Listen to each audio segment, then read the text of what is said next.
Assalamualaikum warahmatullahi wabarakatuh. Saya Salsabila Agustina, mahasiswa dari Program Studi Akuntansi Fakultas Ekonomi dan Bisnis Universitas Jambi.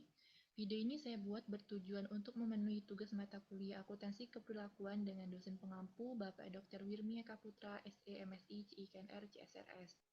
Pada video ini saya akan membahas materi mengenai aspek keperilakuan pada perencanaan laba dan penganggaran. Yang pertama itu terkait dengan pengertian anggaran. Anggaran merupakan rencana yang disusun secara sistematis yang meliputi seluruh kegiatan perusahaan yang dinyatakan dalam unit satuan moneter dan berlaku untuk jangka waktu periode tertentu yang akan datang. Dari pengertian tersebut, dapat diketahui bahwa anggaran merupakan hasil kerja atau output, terutama berupa taksiran yang akan dilaksanakan masa mendatang. Sedangkan penganggaran adalah proses kegiatan yang menghasilkan anggaran tersebut sebagai hasil kerja serta proses kegiatan yang berkaitan dengan pelaksanaan fungsi anggaran, yaitu fungsi pedoman kerja, alat pengordinasian kerja, dan alat pengawasan kerja. Menurut Karyuki 2010, penganggaran adalah proses perencanaan operasi keuangan suatu usaha. Menurut Navarin 2007, anggaran atau budget adalah suatu rencana keuangan periodik yang disusun berdasarkan program yang telah disahkan, dan anggaran merupakan rencana tertulis mengenai kegiatan suatu organisasi yang dinyatakan secara kuantitatif atau angka, dan umumnya dinyatakan dalam satuan uang untuk jangka waktu tertentu. Dengan demikian, anggaran mempunyai dua peran penting di dalam perusahaan, yaitu anggaran berperan sebagai alat perencanaan atau planning, dan yang kedua adalah anggaran berperan sebagai alat untuk pengendalian atau kontrol jangka pendek bagi organisasi. Penyusunan anggaran adalah suatu tugas yang bersifat teknis. Kata-kata seperti keuangan, angka, dan estimasi muncul ketika seseorang berpikir mengenai anggaran. Tetapi di balik seluruh citra teknis yang berkaitan dengan anggaran terdapat manusia.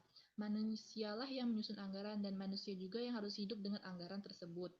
Aspek keperilakuan dari penganggaran mengacu pada perilaku manusia yang muncul dalam proses penyusunan anggaran dan perilaku manusia yang didorong ketika manusia mencoba untuk hidup dengan anggaran. Selanjutnya adalah tujuan dari penyusunan anggaran. Yang pertama adalah untuk menyatakan harapan atau sasaran perusahaan secara jelas dan formal. Yang kedua, untuk mengomunikasikan harapan manajemen kepada pihak-pihak terkait. Yang ketiga, untuk menyediakan rencana terperinci mengenai aktivitas. Yang keempat, untuk mengorganisasikan cara atau metode yang akan ditempuh dalam rangka memaksimalkan sumber daya. Dan yang terakhir, untuk menyediakan alat pengukur dan mengendalikan kinerja individu dan kelompok, serta menyediakan informasi yang mendasari perlu tidaknya tindakan koreksi.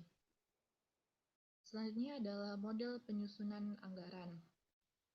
Dalam menyusun anggaran, laba merupakan tujuan pokok organisasi bisnis. Dalam menentukan sasaran laba, manajemen harus mempertimbangkan volume penjualan, keadaan pulang pokok, kapasitas produksi, laba atas modal yang digunakan. Sasaran laba tersebut berupa laba jangka panjang dan jangka pendek. Dalam anggaran dikenal prinsip-prinsip anggaran, yaitu proses pembuatan anggaran yang harus berdasarkan pada struktur organisasi yang memberi batasan tanggung jawab fungsional. Batasan tanggung jawab ini merupakan dasar dibuatnya anggaran. Selanjutnya adalah prosedur penyusunan anggaran. Orang yang berwenang dan bertanggung jawab terhadap penyusunan anggaran serta pelaksanaannya adalah pimpinan perusahaan. Alasan yang mendasari kesimpulan tersebut adalah karena pimpinan tertinggi perusahaan yang paling berwenang dan paling bertanggung jawab atas kegiatan perusahaan secara keseluruhan. Meskipun demikian, tugas mempersiapkan dan menyusun anggaran ini dapat didelegasikan kepada yang pertama bagian administrasi dan yang kedua adalah bagian keuangan.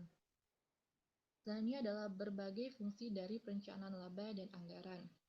Anggaran adalah alat manajerial yang memastikan pencapaian target organisasional dan memberikan pedoman yang rinci untuk operasi harian.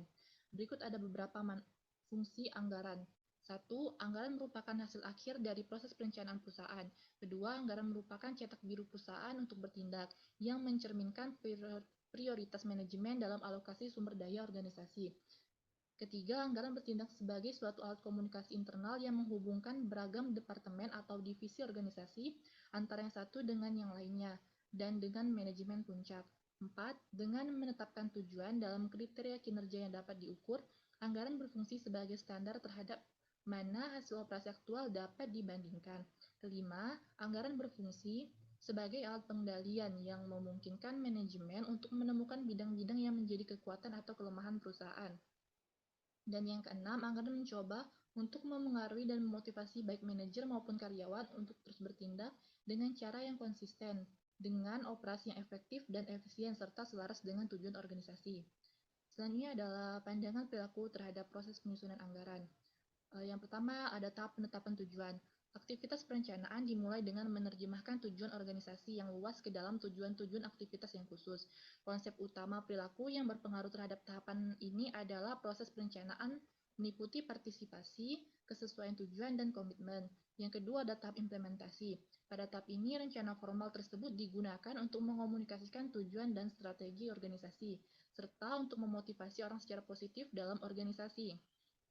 Konsep ilmu keperilakuan utama yang mengaruhi tahap implementasi adalah komunikasi, kerjasama, dan koordinasi. Dan yang terakhir adalah tahap pengendalian dan evaluasi kinerja.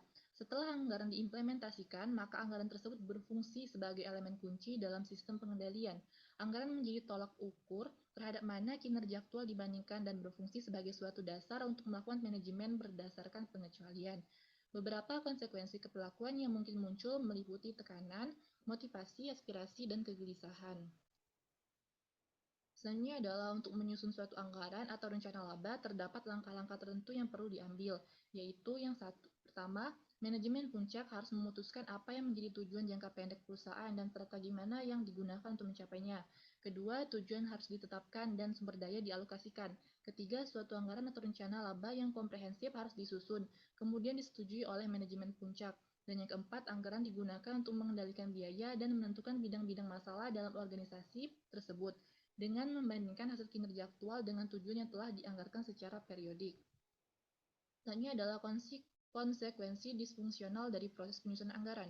Berbagai fungsi anggaran seperti penetapan suatu tujuan, pengendalian, dan mekanisme evaluasi kinerja dapat memicu berbagai konsekuensi disfungsional seperti rasa tidak percaya, resistensi, konflik internal, dan efek samping lainnya yang tidak diinginkan. Selanjutnya adalah relevansi konsep ilmu keperilakuan dalam lingkungan perencanaan. 1. Dampak dari lingkungan perencanaan.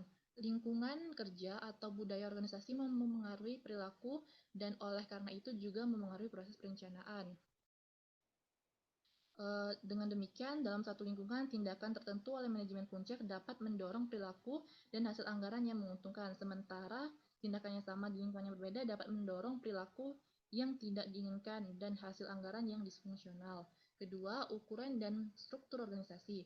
Ukuran dan struktur dari suatu organisasi memengaruhi perilaku manusia dan pola interaksi dalam tahap penetapan tujuan, implementasi, dan pengendalian serta evaluasi terhadap proses perencanaan. Yang ketiga, gaya kepemimpinan juga memengaruhi lingkungan perencanaan organisasi. Dan yang keempat adalah stabilitas lingkungan organisasi. Faktor lainnya yang memengaruhi lingkungan perencanaan adalah lingkungan eksternal. Lingkungan tersebut meliputi iklim politik dan ekonomi, ketersediaan pasokan, struktur industri yang melayani organisasi, hakikat persaingan, dan lain sebagainya. Selanjutnya adalah konsep-konsep keperilakuan yang relevan dalam proses penyusunan anggaran. 1. Tahap penetapan tujuan. Adalah penting untuk diingat bahwa orang di dalam organisasi bertanggung jawab untuk menentukan sasaran dan menetapkan tujuan. Orang-orang dalam organisasi juga bertanggung jawab atas pencapaian sasaran dan tujuan tersebut. 2. Keselarasan tujuan akan terjadi ketika individu memandang bahwa kebutuhan pribadinya dapat dipenuhi dengan mencapai tujuan organisasi. 3. Partisipasi yang merupakan suatu proses pengambilan keputusan bersama oleh dua bagian atau lebih pihak di mana keputusan tersebut akan memiliki dampak masa depan terhadap mereka yang membuatnya. 4. Manfaat partisipasi. Partisipasi dapat meningkatkan moral dan mendorong inisiatif yang lebih besar pada semua tingkatan manajemen. 5. Batasan dan permasalahan partisipasi. Bahkan dalam kondisi yang paling ideal sekalipun, partisipasi dalam penetapan tujuan mempunyai keterbatasannya sendiri. 6. Tahap implementasi.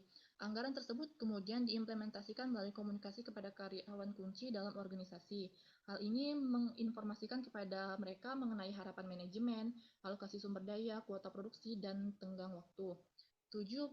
Pengomunikasian anggaran. Hal ini dicapai dengan mengomunikasikan sasaran operasional yang disetujui kepada orang-orang di tingkat organisasi yang lebih rendah. 8. Kerjasama dan koordinasi. Implementasi anggaran yang berhasil membutuhkan kerjasama dari orang-orang dengan beraneka ragam keterampilan dan bakat, sedangkan koordinasi adalah seni menggabungkan secara efektif seluruh sumber daya organisasi.